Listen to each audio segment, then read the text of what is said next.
7 de la mañana, 34 minutos. Saludamos al asambleísta de Creo, Ana Belén Cordero. ¿Cómo le va, asambleísta? Buenos días. Buenos días, un saludo a todos los televidentes. Gracias por la invitación. Bienvenida. 7 horas para una resolución se tomó la Asamblea Nacional por el tema de la inseguridad que vive el país. ¿Lógico este tema o es que realmente qué es lo que pasa ahí adentro? Bueno, efectivamente, como usted señala, es una vergüenza, ¿no? Tomarse 7 horas para debatir algo que todos los ecuatorianos sabemos y que no se proponen soluciones. Soluciones fuera desde la Asamblea Nacional, proponer más leyes que justamente ayuden a combatir la inseguridad en las calles, ¿no? Una resolución para solidarizarse con las víctimas y dar algunas directrices a los entes competentes que ya lo están llevando adelante, bueno, es un poquito de vergüenza que debería darle a la Asamblea Nacional. Vergüenza para más de decir condena los atentados y la violencia perpetrada en el crimen organizado. Linda resolución. Efectivamente, esa resolución tiene aproximadamente 9 o 10 artículos, pero creo que hay que pasar justamente, como dice el nuevo eslogan de la Asamblea Nacional con el nuevo presidente de la Asamblea, a los hechos. Estos son solamente saludos a la bandera, a las resoluciones, y es que no se pasan los hechos, que es lo que necesita la ciudadanía desde la Asamblea Nacional, aprobar proyectos de ley necesarios para combatir el crimen organizado. Lo fundamental, asambleísta, es la unidad frente a la inseguridad.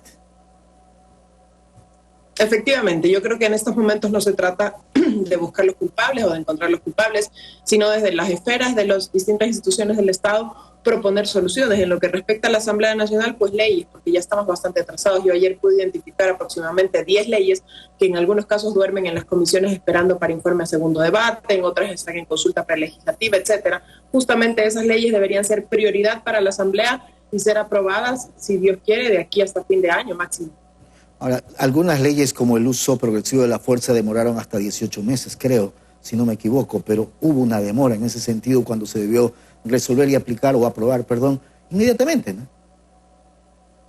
Así fue, aproximadamente 9 meses le tomó a la Comisión de Seguridad juntar algunos cuerpos legales y recibir algunas comparecencias cuando esa ley era lo más urgente que necesitaba el país desde hace mucho tiempo. Estos hechos que vivimos la semana anterior no son nuevos, se juntaron algunos hechos en una sola ciudad, pero no son nuevos. La inseguridad en el país es terrible, la violencia en las calles es brutal y creo que esa ley del uso legítimo de la fuerza era urgente. Así lo hizo el presidente Lasso cuando lo presentó en la Asamblea Nacional, ¿no? Lo otro, asambleísta, este tema de la inseguridad es consecuencia de la acción que viene realizando el gobierno para incautar la droga y ahí trae o genera estos inconvenientes. ¿Es así que lo vemos todos los ecuatorianos o no? Esa es una de las principales razones. Hay que entender claramente que estas acciones de incautación que ha llevado adelante el gobierno nacional, por ponerle un ejemplo, en el año 2007 se incautaron aproximadamente 18 toneladas de droga, y en octubre del año anterior se incautó ese mismo número. En lo que va de los 17 meses del gobierno del presidente Lasso hemos incautado 300 toneladas de droga. ¿Qué nos quiere decir esto? Que se está golpeando el bolsillo de los narcotraficantes, se están quedando sin dinero, se están quedando sin liquidez, están en disputas entre las bandas por los espacios, los territorios, tanto en las cárceles como en las calles, y este es el resultado de estos actos de violencia.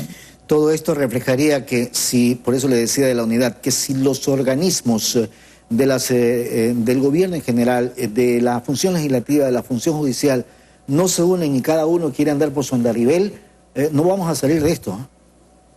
Efectivamente, y mire, por ponerle un ejemplo, los que perpetuaron los horrorosos crímenes la semana anterior en Guayaquil, y luego en Durán, y luego en Santo Domingo, y en Esmeraldas, etcétera, hoy deberían ya estar tras las rejas por el trabajo de fiscalía y luego con una sentencia por el trabajo de los jueces. Esperamos esa colaboración, porque si que no tenemos jueces que colaboran con la unidad de los ecuatorianos y colaboran más bien con el narcotráfico, tenemos un grave problema no solamente con el narcotráfico, sino a nivel de las instituciones. Se habló también de la crisis carcelaria en la Asamblea Nacional en esa sesión. ¿A qué resolución pueden tener ustedes o establecer para de alguna otra manera combatir esta crisis o controlar esta crisis? Mire, el tema de la crisis carcelaria, que uno de los principales problemas es el hacinamiento, que eso ya lo hemos vivido porque hay jueces que mantienen en prisión preventiva por años de años a presos en las cárceles, hay jueces que no sentencian y que por eso está gente en las cárceles sin poder salir, o por delitos menores, etcétera, etcétera. Es una competencia netamente de los jueces en lo que les corresponde de las sentencias y ser más cuidadosos con cuándo y cómo dictan la prisión preventiva, y en el Ejecutivo para resolver el tema del hacinamiento en las cárceles. La Asamblea Nacional Nacional no puede extralimitarse en sus funciones, que son legislar y fiscalizar. A través de una ley no resuelves el hacinamiento, pero sí puedes resolver qué pueden hacer las Fuerzas Armadas, qué puede hacer la policía, hasta dónde pueden llegar, cómo pueden colaborar en conjunto la policía y las Fuerzas Armadas para complementarse en sus situaciones. Eso sí puede hacer y debe hacer la Asamblea Nacional en pro de trabajar por la seguridad de la ciudadanía. ¿Se ha llamado a los ministros relacionados con el tema de seguridad de la Asamblea para escuchar la posición que tienen frente a políticas que se puedan establecer en ese sentido, asambleísta? Efectivamente, la Comisión de Seguridad está llevando adelante varias comparecencias. De hecho, el día de hoy va a llegar a la Comisión de Seguridad el ministro Lara, el ministro de Defensa, y el ministro Ordóñez, el secretario de Seguridad, para justamente dar cuenta de los hechos ocurridos la semana anterior. En la única referencia que el presidente Lasso ha pedido reserva de parte de sus ministros del ramo de seguridad es justamente en las estrategias que tenemos como país, como gobierno, respecto a enfrentar el crimen y a tener una estrategia de seguridad en el país, ¿no? Eso obviamente, por ser una colaboración con organismos internacionales, merece toda la reserva del caso. ¿Considera usted que el narcotráfico tiene vinculación con la política en el Ecuador?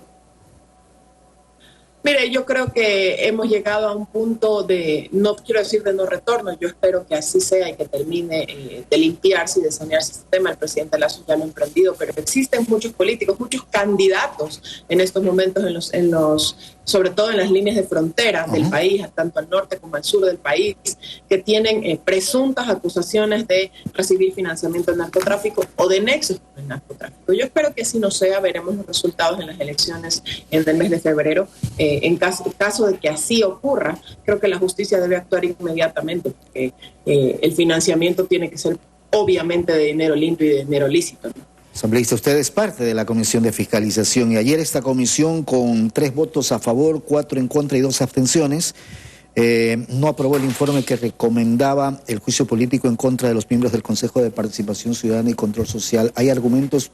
¿Cuáles son? Sí, efectivamente, nosotros como bancada oficialista íbamos a votar a favor de este informe porque consideramos que todos los 7 consejeros han incumplido funciones. Sin embargo, a último momento el asambleísta Pedro Velasco planteó un cambio, una modificación al informe para salvar al consejero Dávalos. Es un consejero siempre de la línea correísta, llamemos así, y lastimosamente nosotros no pudimos votar por eso porque nosotros tenemos la firme convicción que los 7 consejeros han incumplido funciones y deben ser restituidos y censurados. ¿Será el Pleno el que decida sobre si se sigue o no juicio político? Efectivamente, la Comisión de Fiscalización lo único que hace es elaborar un informe que no es vinculante para que conozca el Pleno, pero el Pleno es el que tiene la máxima decisión sobre estos temas. Y lo de Guadalupe Llori también está siendo analizado en la comisión correspondiente, en la Comité de Ética, básicamente. ¿Qué es lo que realmente se busca con esto? Nosotros en realidad como bancada oficialista hemos dicho frontalmente que apoyaremos a Guadalupe Llori por su gestión como presidenta de la Asamblea en su momento y como asambleísta en concreto. En este caso se trata de una persecución. Yo sí creo que la persecución al interior de la Asamblea Nacional en general, contra Guadalupe Llori, contra Fernando Villavicencio, del otro lado también, contra Romy Aliaga, contra los miembros del correísmo, debe parar, porque a los ciudadanos no les interesa estas riñas y estas broncas políticas, les interesa que nos pongamos a trabajar en pro de la seguridad, en pro del empleo, en pro de la salud, de la educación. Estas riñas políticas finalmente lo único que devienen es un mayor desprestigio de la imagen de la Asamblea Nacional y de nosotros como asambleístas. Asambleísta, quiero agradecerle por haber estado con nosotros esta mañana. Buen día. Encantada, buenos días. Gracias, la asambleísta de Creo, Ana Belén Cordero. Vamos a hacer la pausa, regresamos enseguida.